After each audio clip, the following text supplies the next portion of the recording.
낙엽을 태우면서. 이효석.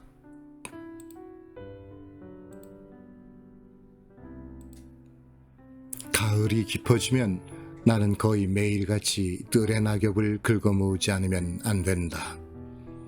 날마다 하는 일이건만 낙엽은 어느덧 날고 떨어져서 또다시 쌓이는 것이다. 낙엽이란 참으로 이 세상 사람의 수요보다도 많은가 보다.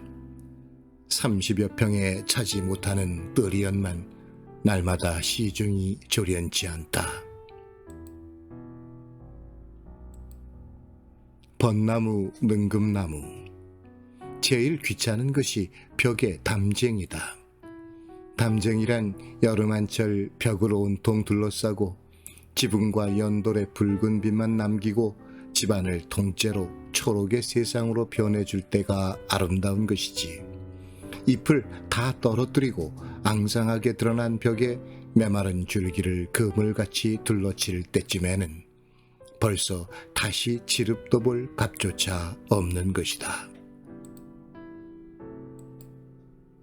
귀찮은 것이 그 낙엽이다. 가령 벚나무 잎같이 신선하게 단풍이 드는 것도 아니요, 처음부터 칙칙한 색으로 물들어 재치 없는 그 넓은 잎이 지름길 위에 떨어져 비라도 맞고 나면 지저분하게 흙 속에 묻히는 까닭에 아무래도 날아 떨어지는 족족 그 뒷시중을 해야 된다. 벚나무 아래에 긁어모은 낙엽의 산더미를 모으고 불을 붙이면 속의 겉부터 푸석푸석 타기 시작해서 가는 연기가 피어오르고 바람이나 없는 날이면 그 연기가 낮게 드리워서 어느덧 뜰 안에 가득히 담겨진다. 낙엽 타는 냄새같이 좋은 것이 있을까? 가지에 볶아낸 냄새가 난다. 잘 익은 개암 냄새가 난다.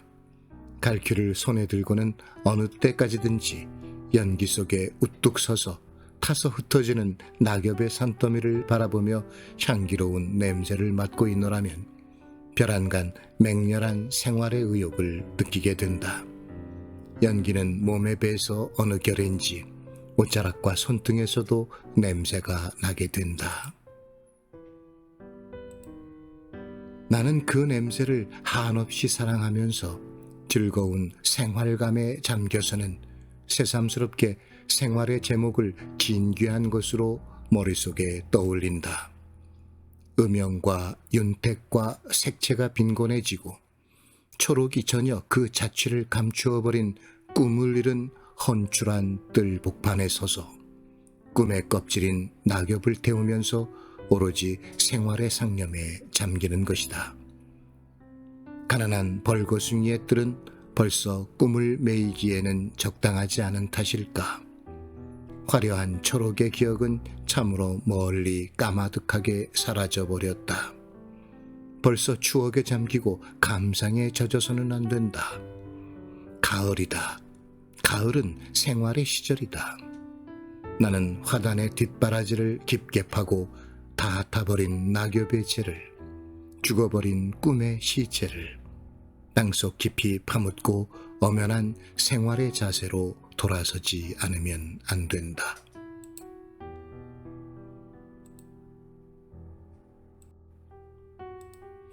이야기 속의 소년같이 용감해지지 않으면 안 된다. 전에 없이 손수 목욕물을 깃고 혼자 불을 지피게 되는 것도 물론 이런 감격에서부터이다. 호수로 목욕통에 물을 대는 것도 즐겁거니와 고생스럽게 눈물을 흘리면서 조그만 아궁이로 나무를 태우는 것도 기쁘다.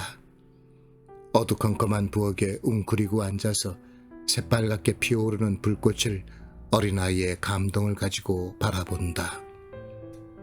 어둠을 배경으로 하고 새빨갛게 타오르는 불은 그 무슨 신성하고 신령스런 물건 같다.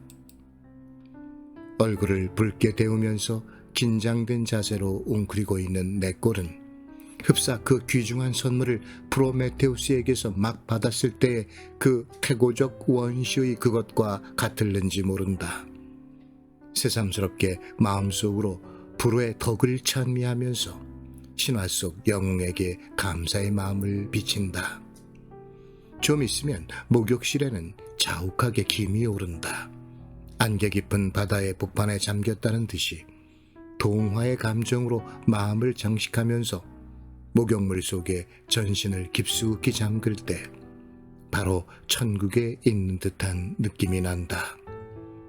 지상 천국은 별다른 곳이 아니다. 늘 들어가는 집안의 목욕실이 바로 그것인 것이다. 사람은 물에서 나서 결국 물속에서 천국을 구경하는 것이 아닐까. 물과 불과 이 두 가지 속의 생활은 요약된다. 시절의 의욕이 가장 강렬하게 나타나는 것은 두 가지에 있어서다. 어느 시절이나 다 같은 것이긴 하나 가을부터의 절기가 가장 생활적인 까닭은 무엇보다도 이 두 가지 원소의 즐거운 인상 위에 서기 때문이다. 난로는 새빨갛게 타야 하고 화로의 숯불은 이글이글 되어야 하고 주전자의 물은 펄펄 끓어야 된다.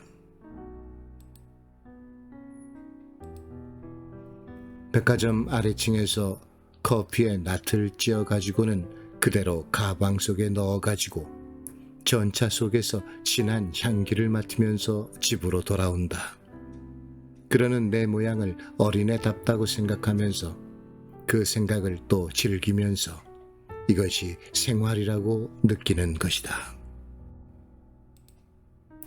싸늘한 넓은 방에서 차를 마시면서 그제까지 생각하는 것이 생활의 생각이다.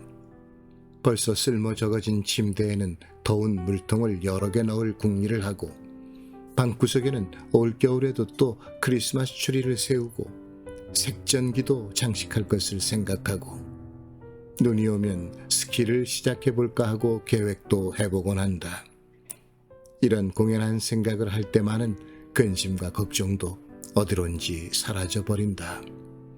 책과 씨름하고 원고지 앞에서 궁싯거리던 그 같은 서재에서 개운한 마음으로 이런 생각에 잠기는 것은 참으로 유쾌한 일이다.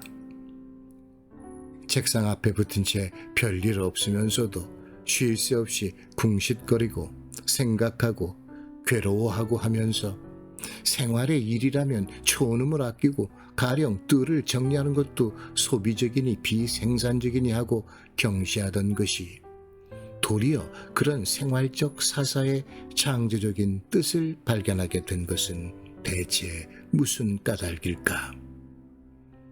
시절의 탓일까? 깊어가는 가을 이 벌거숭이의 뜰이 한층 사한 보람을 느끼게 하는 탓일까?